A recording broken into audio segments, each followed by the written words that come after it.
mentioned a few things that might change in the future.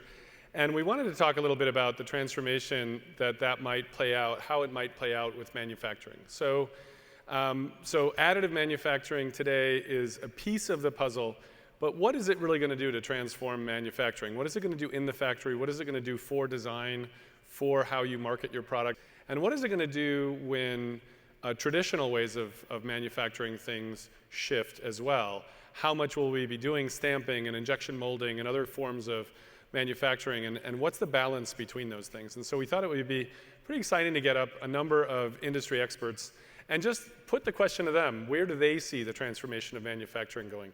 How do we actually think differently about the jobs that we're going to have as designers, manufacturers, engineers, everything in that space for manufacturing? And how is it going to change, and where is this going to be going? So we'd like to get them up on stage, and I want to remind you to go ahead and text your questions. I've got some magical app here that is going to show me what you come up with. And what we're going to do first is have everyone give a little bit of background on their perspective on the future and the transformations of manufacturing. And then we want to open it up to the audience as well so that we can get some questions from all of you.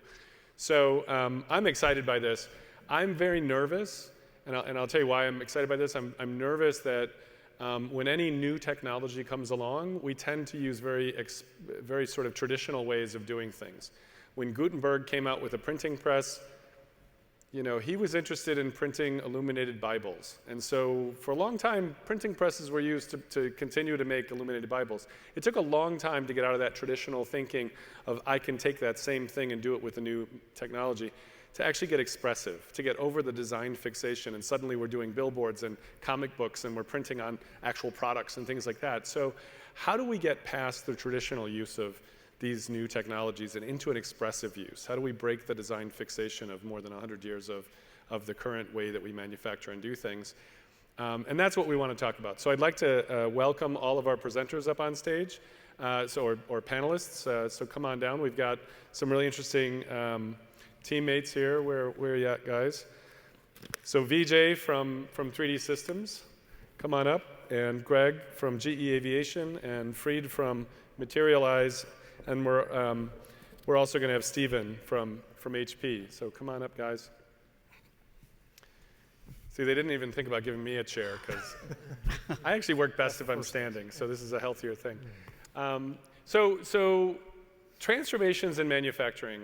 What we'd love to do is just kind of have each of you introduce yourself and then just talk about what you're really passionate or excited about in this sort of space of how manufacturing itself changes as we move towards additive. So maybe we'll start at this end here and just tell us a little bit, just 5 minutes or so on kind of where you see the world going.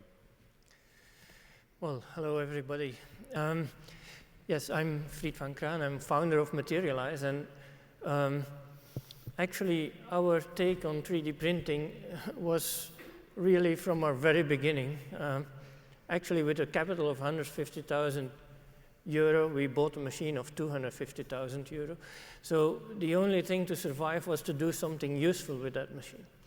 And that is determining everything that Materialise does. We try to look at applications of 3D printing. And we are proud about the number of applications that have really grown into categories and where Materialise was involved early on. And this implies, for instance, the manufacturing of medical models. We developed technology to be able to take CT images and to make accurate reproductions of human anatomy. And then we started looking at how can we add more value, because that's another element of our fundamental belief. It's all about value creation. And yeah, I saw a lot of things about play and so on. That's maybe supporting a creative process. But in the end, all those creations will only work when we create, in the meantime, a lot of added value. So for us, it's all about meaningful applications that create added value. If I take that back to my medical example, we soon discovered that although surgeons like to play with the so-called reproductions of human anatomy, the medical models, that we could bring more value by creating instruments that fit on that human anatomy, and then even more value by creating implants that fit that human anatomy. And that's the kind of trajectory you see happening in many sectors that are touched by 3D printing, such as hearing aid, dentistry, orthopedics. Now we are moving as Materialise into frame manufacturing of eyewear. And each time is that search for where can we add more value that is driving us. Greg? All right, good afternoon. It's an honor to be up here with Fareed and Vijay and Steve. So thanks for the opportunity to talk a little bit about this topic. So I'm the strategy growth leader with GE Additive, which is a subdivision right now, if you will, of GE Aviation. But I've spent probably the last 4.5 years more intensely with GE Aviation. And what I would tell you is that I think GE is really, as many of you know, they're in the additive business now with the acquisition of Concept Laser and Arcam. But our real focus, in the past has been using the technology. We're proof points of using this technology in a variety of applications. So our power and water, our oil and gas, our healthcare, and I'll give you a couple examples with the aviation business in particular, are all actively using additive metals and other additive components and products in their products today. So in aviation, I would give you the example, many of you know the fuel nozzle story. I think that's been described and talked about for the last few years quite a bit. There are about 18 or 19 of those fuel nozzles in every LEAP engine. The LEAP is the best-selling engine for the commercial business of GE Aviation. Probably over 14,000 engines have been sold, so you do the math. There's quite a number of these printed fuel nozzles. However, in every engine, every LEAP engine, there's over 10,000 components, of which the fuel nozzle, again, only makes up 18 or 19, so a fraction of a percent. On that journey, what we learned on the fuel nozzle and then subsequent test engine type of projects we did, is we learned there are really 3 items that kind of jump out to me in this transformation of manufacturing. And one of them, I would argue, is the reduction of the development time. So normally it takes a number of years to develop an engine, especially from center line up, and it takes billions of dollars. A second lesson that we learned is that you have to start to think on a system level versus a part level. That's a very key component of our journey. And the third is the simplification of the supply chain. So let me give you the example, those 3 items in our advanced turboprop engine. The advanced turboprop engine is one that we've been in the process of designing for the last 1.5 or 2 years. We have been able to shrink that development time substantially. We've also been able to reduce the cost associated with developing that engine by leveraging additive, and in particular additive metals, to accelerate that path. The second portion of the advanced turboprop is, of course, the system level thinking. So remember, I told you the fuel nozzle is one of 10,000 some parts in a LEAP engine. On the advanced turboprop, we're printing 35% of that engine. So 35% of that engine will now have additive metals on it. We took 855 distinct different parts and we consolidated that down to 12. That's system level thinking. That's a completely different approach about how you go about designing and considering additive. And the third is the simplification of the supply chain. So think about 855 parts. How many designers, how many engineers, how many prints, how many files did that take? And now I only have 12. I've greatly reduced the number of people it might take to design that in some ways, but I've also reduced the number of logistics involved. So instead of traveling thousands of miles to have all these different parts in the supply chain, we've reduced it down to a couple of parts that get built in the machines that are at the production facility. So really a transformation, and we're living that not only in our legacy engines, but our future engines. So I love that. Actually, both of you talked about value, and I thought that was pretty interesting, right? The system approach to it, looking for the hidden value. I don't know that you find it if you just look at the one part by itself, necessarily. And I think that's one of the big lessons I hope we kind of think about. It's just that we don't. I wonder how much we teach system thinking, and that's sort of once we get around to questions, it'd be interesting to explore the sort of how do we prepare the next generation of engineers and business people to think that way, because it's maybe the deep knowledge in systems is a long way to go in terms of kind of how. Yeah, sometimes that epiphany of coming to that system level thinking, it doesn't happen overnight today. It doesn't, yeah. And we've had some exceedingly talented engineers and designers that took them, frankly, a couple months to all of a sudden the light bulb coming on to say, I get it now, and now I start to think and the world opens up. So it is, if you're used to traditional manufacturing thinking, it can be, and often is, a journey to get to where you start to think creatively in that system level. But I think it's maybe to the point is also just this exercising by doing the pilots to actually start to get a feel for what's possible. Because it might be relaxing constraints on one part or a few parts to actually have a better solve. That's a huge number reduction. I'm shocked and excited about that.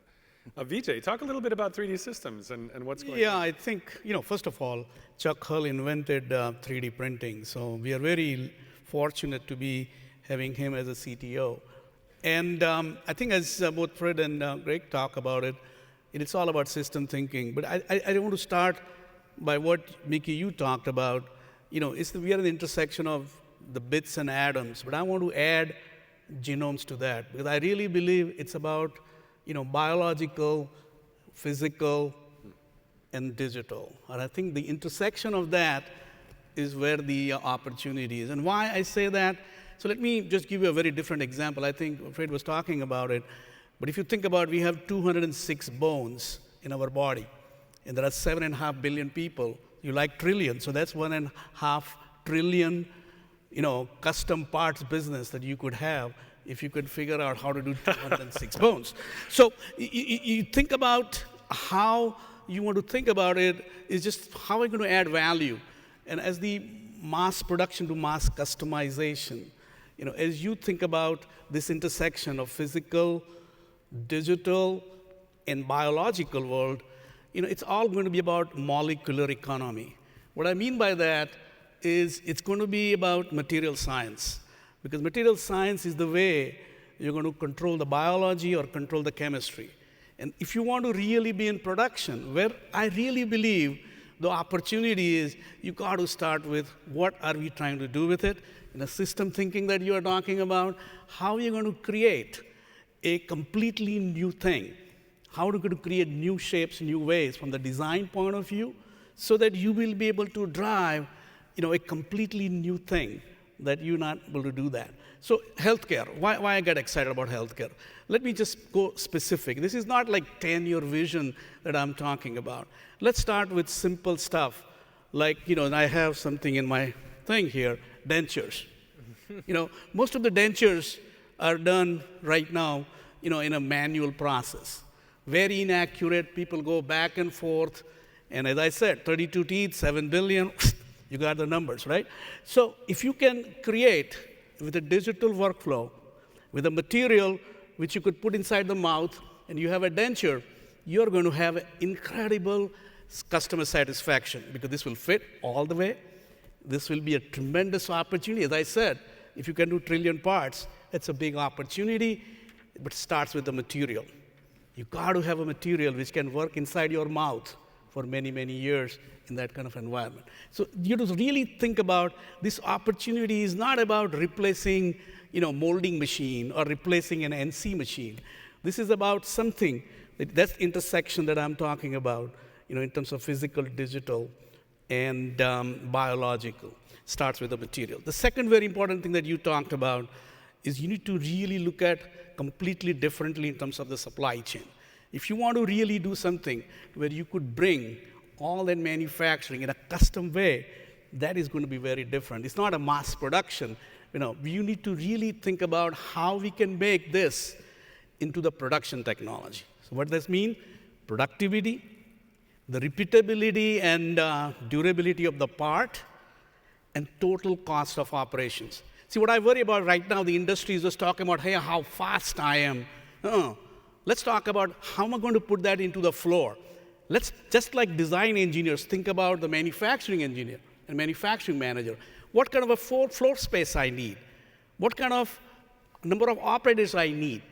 Then get to the cost. I think you talked about the cost. Cost is system thinking, so that you can take that cost out in terms of the designing, supply chain point of view, manufacturing it, and really bring the total cost of operation. That will bring one single figure of merit which can describe how this technology is and how you could make it into production.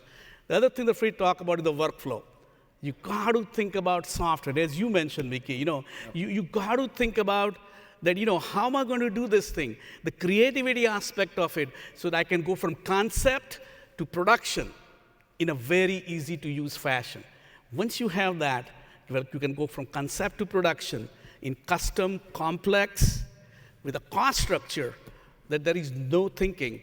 And in that intersection about digital, physical, and biological is the way this whole industry is going to be there. And I'm telling you, this is real now. This is not about 10 years from today. And I think what we need to do is focus on these things. I love it. So, okay, Vijay name-checked me with trillions. I'm very excited by this. Just to give you a sense, a typical body has about 50 trillion cells. So right here on stage, we have like 450 trillion cells all working on it. So we're trying to bring you a good story. And I think what's interesting, though, in your comments, though, is that when you study nature and you look at biomimicry, not just for physical geometric systems, but for information systems, we find out most of the body is, your body is peer-to-peer. It's actually a lot of cells, like if you cut your leg, it mostly calls all its neighbors. And then they patch it up, because if it had to call the cloud, the big brain in the sky, you'd be dead by the time it fixed it. And so there are all these great patterns here that I think are exciting because they force you to think about systems. They don't, most of these systems don't come either from just the top down, a beautifully designed thing, or the bottom up. There's some meat in the middle kind of play that pushes around all the different pieces of the ecosystem. But I was thinking, you talked about the IoT, and then you talked about digital manufacturing, and you talk about the machine learning. Add biological system to that. I think that's what is going on. There is a real fluidity in terms of what's going on, and I think that's going to create a much bigger. It's almost like we should think of it as the information carbon cycle, because it's going to be probably the carbon cycle too, this bio side. All right. So what's HP thinking about all this? Okay, last but not least. Okay, transformation of manufacturing. When we came, actually it was a year ago, we announced our product here at Rapid, and we really started with our vision, which is about transforming how the world designs and manufactures. So exactly this transformation. So our journey, quickly our journey and how we think about it. So we announced our product last year. As I mentioned, the last year we've been getting ready to scale. And so getting ready, as Todd mentioned, we've had a controlled launch of our product. And part of the thing we have seen is new technology, new complex systems. Putting it out there too early actually creates a challenge for the customers and ourselves. So we were very controlled in that. And we also built on probably what I thought last year was our most significant announcement, which wasn't the product, which wasn't the technology. It was the statement that we were going to be open. That if we're really going to transform the world, if we're going to go not from $1 billion, like a $4 or $5 billion industry, which it is today, but to go after that $12 trillion industry, you can't do it on your own. You have to leverage the world.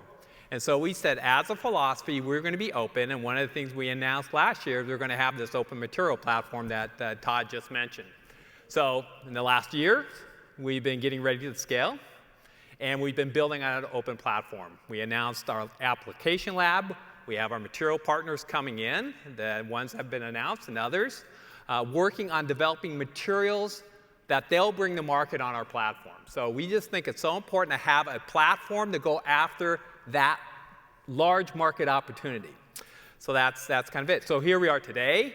Actually, we just looked at this. We have, in our journey to date, we have actually built approximately 500,000 parts just getting ready to launch our business. So it's a scale that kind of speaks to kind of our preparation, but also kind of just the productivity that we certainly have. And of course, we've announced the open platform. So we're here, we're ready to scale the business. Today we announced our 30 channel partners. We announced our service providers. So now we're making it available to the industry. We announced our reference and demo centers. And we actually announced Henkel, who's now another company who's going to be on our open platform. And so that's all great. That's all great momentum we have. We feel really great about it. But it still is a small industry. It still is small, and you kind of think about what is it going to take. And so we have a model. We think, and it's all been touched on one way or the other here in the conversation. We say there's 6 things that have to happen for this industry to really go after manufacturing. Number 1, it is about the machines. It is about the products. The products do have to go compete with CNC. They do have to compete with injection molding. They have to have the uptime, the consistency, the yield to be a manufacturing technology. Number 1. Number 2, it is about TCO. It is about cost. The cost has to get down to those points where you can go compete against CNC, injection molding, whatnot. So you have to dramatically drive down the cost. Number 3, it is about the materials. It's not about having a handful of materials.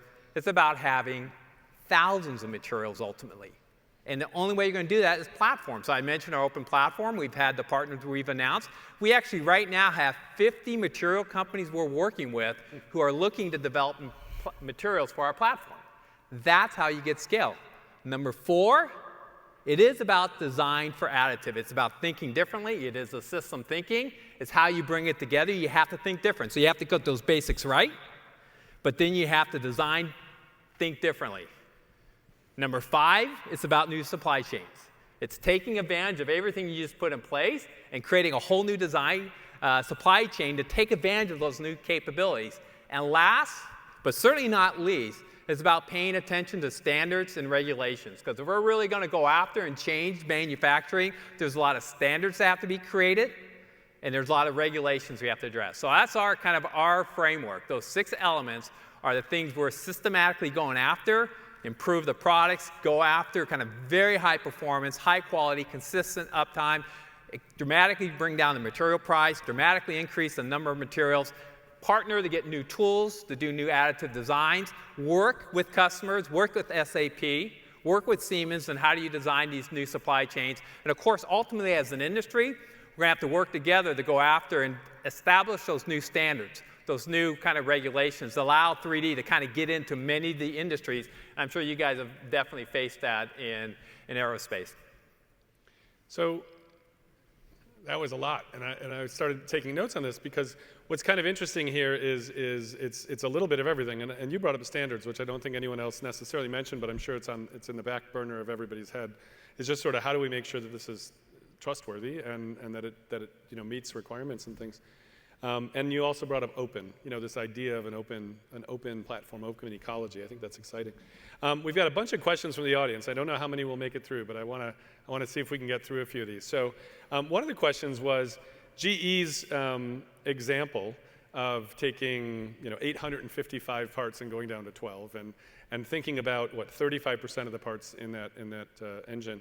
Can anyone else give us an example where they can point to something and say, this is the actual value we derived out of the whole system, not just the manufacturing part, but the supply chain, the modification, et cetera. I don't know if anyone else has any examples, but that's one of the questions here is sort of other examples where it's really impacted the whole supply chain. Well, I'll just say, again, we announced this last year, but when we were introducing our multi-jet fusion system, one of the things we said we wanted to actually have some of the parts be printed, right? Kind of this printer that prints itself, which is in some ways a little creepy, but it is kind of cool. But we actually gave a bound. We said it had to make economic sense for us to print that part. It wouldn't be, okay, we could go out and say, hey, isn't it cool? Look at this part, it's been printed. But if it doesn't make economic sense, then you really aren't doing that much with it. And so the team thought when we were in development that we would probably get a handful of parts. Ultimately, what we found is about half the custom plastic parts on our printer are actually 3D printed using multi-jet fusion. And how it happened wasn't the design team that came up with it. It was actually when it went out to procurement and they started investigating the pros and cons of should we go tool it. Now, again, it has been tooled. Should we tool it? And then amortize, of course, that cost, or should we just go print it? And it turned out about half the time it made sense just to go 3D print it with multi-jet fusion. Now, the level down below that, the thing that's important to understand is why. In 1/3 the cases, it's because the engineers actually took the time to redesign the part to take advantage of, quote, the complexity for free. So that worked. Another third of the time it was just cheaper. Another third of the time it allowed us to ramp the product faster. So in other words, it's not a simple answer, but that's another example where it all played out. But again, what really helped, again, in full disclosure, it's a relatively low volume product, so it's not like we're going to go take a 10 million unit a year inkjet printer and be able to make the economic case on that. So, but it is an example of a start, but it is something that actually surprised us in terms of where it makes sense, but it speaks to the power of getting the economics right to be able, and of course the functionality, to be able to start that transition. Anyone else have an example that you realize? Yeah, I think I can add two things to that. First of all, when your environment is changing towards additive manufacturing, like for instance, I take a Materialise service activities here as an example. We have 155 printers, and we have one CNC machine. Yeah? And actually, that makes that all our designers think in a different way, and that the economics are totally different for us than for a company that has 50 CNC machines and one 3D printer. It's a different organization that changes the balance, and that makes that automatically everything is in a different way. A second element I would like to add in the concept of value chains is the example of my glasses, where in a typical environment of optician stores, approximately 30% of what is being produced is scrapped, because due to fashions and due to taste, people don't like it. And these are end products being scrapped. If we now have the potential to make on-demand frames, we have immediately the possibility to reduce this for the environment and to reduce the amount of scrap. But that change will never happen because we can 3D print glasses.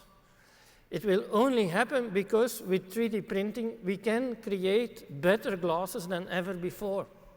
It will only happen because now we can put the lenses at the optimal position in front of the eyes and build a frame around it, while before you were all choosing a kind of frame that you liked because your wife liked it or your husband liked it, and you didn't care about where the lenses were.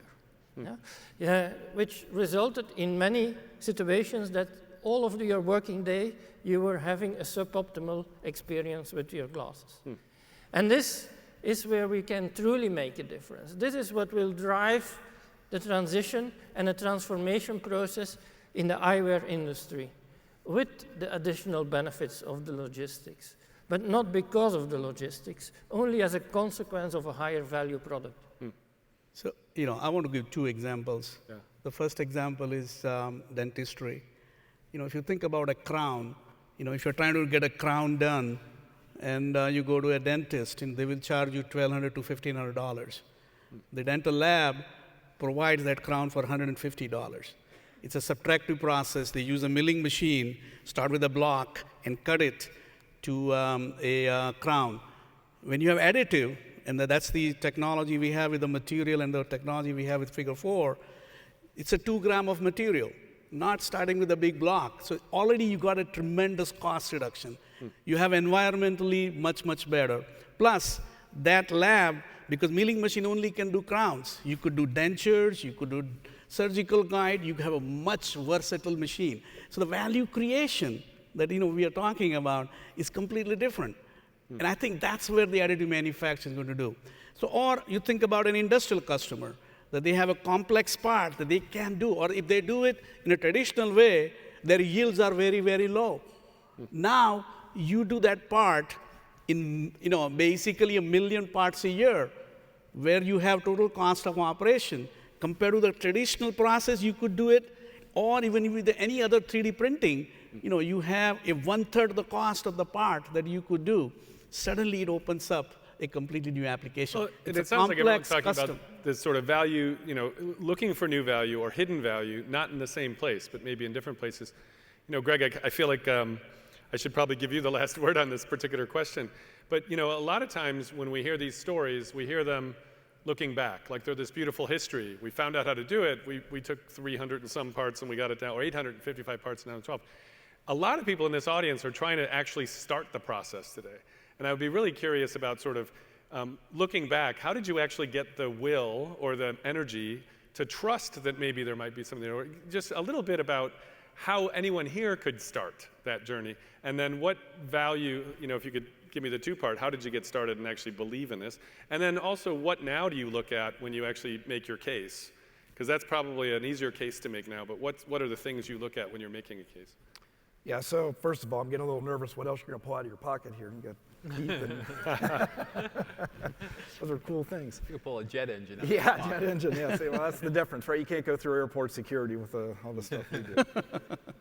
So how did we start our journey? I think GE started their journey in a very purposeful way with the fuel nozzle, and that's a great consolidation story as well, 20 pieces down to one. But really, I think as Mohammed Adeshami, who leads our additive group and who was the vice president of engineering for aviation, likes to tell the story, is that really what happened is I think that aviation, when they realized they were going to go down the path and they were going to use additive to produce that fuel nozzle, they made a very core decision internally, and they said, look, this is the only way to produce this component, and we're going to make the call early in, by the way, and this was a pretty big swing.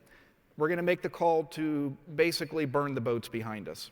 There is no plan B. So we're going to make this fuel nozzle, and we're going to get organizational buy-in because there is no other choice. The other choice would be to back up, go back out to a supply chain and buy the fuel nozzle. And this was GE's first foray into producing their own fuel nozzle for the commercial engines. So this was a really big swing for an organization, and careers, frankly, were on the line, including Mohammed's.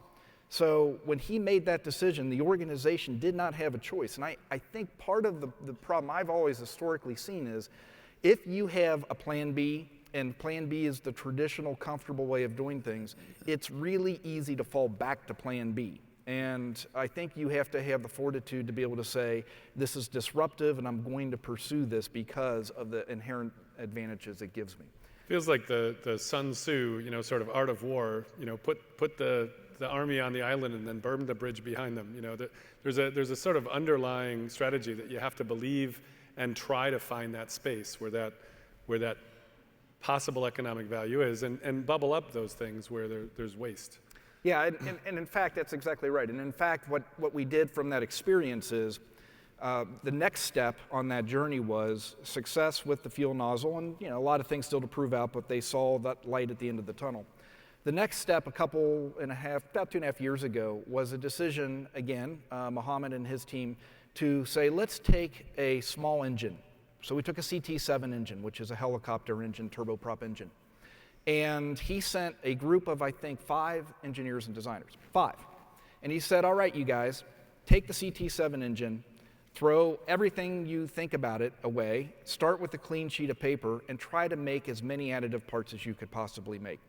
So that was the precursor or predecessor to the advanced turboprop. What they ended up doing is they not only designed it, built it, and tested it in 18 months and 2 days. They reduced the cost a substantial amount, somewhere around 30 or 40% from what the traditional would be. And it was a demonstrator, purely a demonstrator, and a couple $1 million worth of a year and a half of people's time. From those learnings, they then took that and then applied it to the advanced turboprop. And on those 855, they took these 855 parts. What I didn't say before is one of those parts used to be 300 pieces down to one. You only get there if you've been on the journey up here and you continue it all the way through and you pull that thread through. And involved in that was engineering, sure, obviously. But there was also a big element of our supply chain involved. And the supply chain, the engineering teams have to work hand in hand to make this a practical reality. And it is a practical reality now where GE is looking at cost out opportunities internal to the organization somewhere around $3 to $5 billion over the next 9 years. And we're going to do that by virtue of leveraging this technology in order to find many other wins just like this one. So it takes a different way of approaching the problems, a different way of thinking.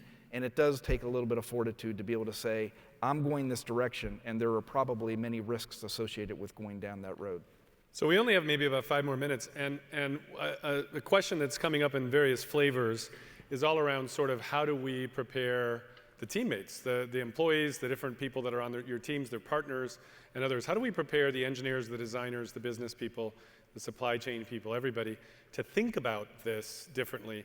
I got a note from somebody in America Makes, Rob and team, this morning. We're talking about how they try to catalyze things, and during this conference, there's something called the ADX, I guess the Additive Design Experience. And people working with NetFab, working with Dreamcatcher, working with those things, and working with Additive to redesign a robot thing for everybody here to actually try. What are each of you thinking about in terms of ways to teach, grow your designers, engineers differently, the role that that learning is going to play? Does anybody have a kind of a perspective on this they want to talk about? Yeah, so I think, this is not about additive manufacturing.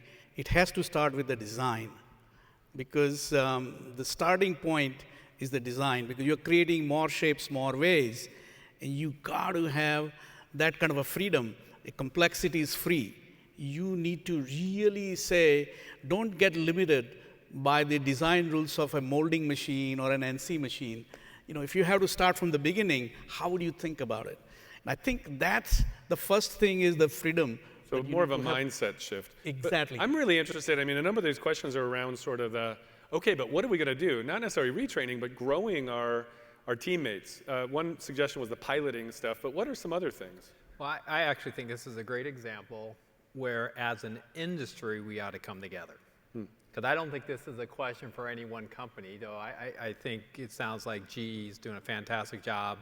I know we have an HP on HP program ourselves. It's a slog. Okay, I'll give a kind of a bit of a cynical view. How many times are we going to hear about the GE LEAP nozzle? I was talking to one investor, a VC friend of mine. He goes, yeah, anybody who gives a 3D additive talk talks about the GE LEAP nozzle, which is kind of like, okay, there's one example. Well, and the industry's grabbing a hold of it, right? There's many more. I think the point is to be made is, as an industry, all of us need to come together. I actually think this is something we ought to come together as an industry. We have all these stories. You can ask Freed. He'll have lots of examples. I mean, Freed will have a ton of examples.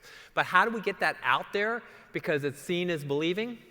So get it out there. It's almost like the industry comes together, just starts, it's a case, use cases, tools, et cetera. I just think we're all in it together, and I think that's our opportunity. So we can take it on ourselves, but I think we have so much more to gain if we just rise the tide. Well, I mean, I'm going to be a big advocate for this just because I think learning is going to turn out to be one of the interesting, exciting places for this. And as a designer who works with engineers, I'm constantly trying to understand how I could even think differently at a system level. It's not easy, to necessarily shed as a product designer all those years of kind of learning what I could pull off. I guess it's also interesting to think about. In my world, I learned I hired architects because they were taught system thinking really well. I hired game designers because game designers have to design open-ended systems that could evolve in the wild, and made them product designers. And I'm curious if there are new sorts of hires that you might be seeing coming into your industry as well, or new educational programs that might go from the outside edge of engineering and design that might come more to the core as we shift manufacturing. Yeah, look, I think I think it's a lot of that, and I think it's not just one silver bullet answer. I mean, there's a multi-pronged answer to this question, and I think on a very practical level, what we try to do is we try to really embed engineers and designers within our organization with those who have been on that journey. I don't think there's any better way than to be sort of mentored, if you will. In fact, one of the journeys we recently went on was we took about 50 of our engineers. We put them through a pretty intensive class. They were already familiar and versed on the 3D printing. We sent those 50 out to the different GE businesses, not to go tell them what to do or how to do it necessarily, but just to help to be there to take the learnings we had and pull that out to the thousands of other engineers and designers that are there. So I think that's one element. I think another element is we have to engage our primary, secondary schools. I think we have to engage our colleges and our universities, clearly. And all that being said, I truly value the traditional thinking of mechanical engineering as part of what in our business has to happen. We don't just want people coming in without having a very solid mechanical engineering background and education. I mean, we are flying people today, and some of you may have flown on planes that have the LEAP fuel nozzle, 3D printed fuel nozzle in the engine. You were not guinea pigs in any way.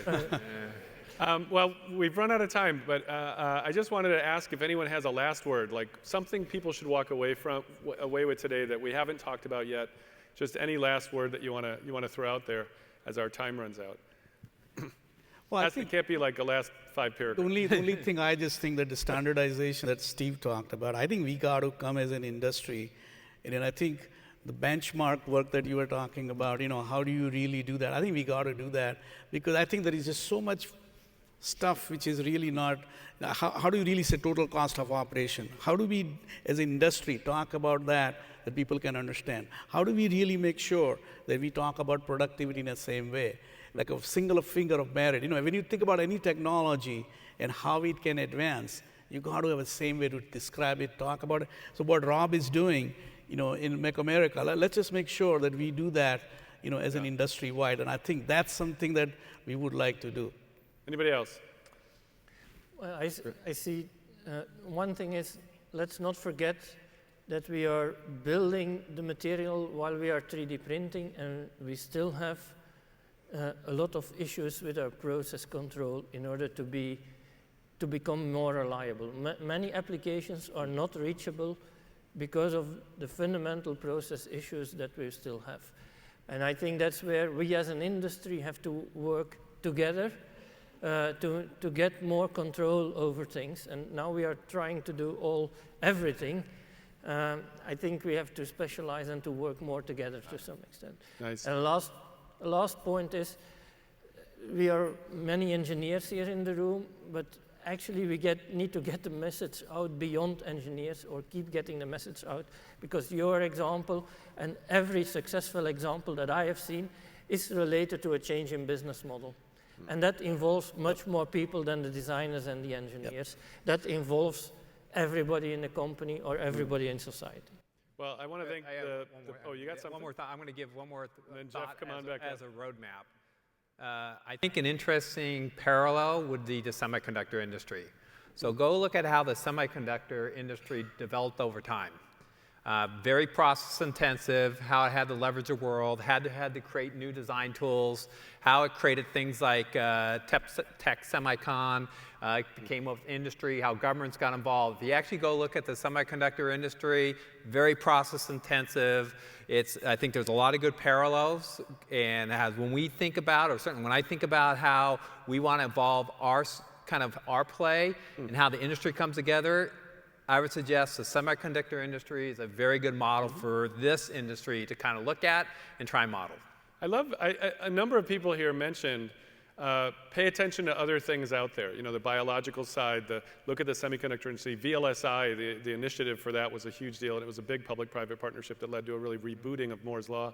So maybe part of this is be curious and explore beyond to look for patterns that might come up from other industries and other places. I want to thank the panelists for coming up so much. Thanks everybody for attending and joining us in this conversation.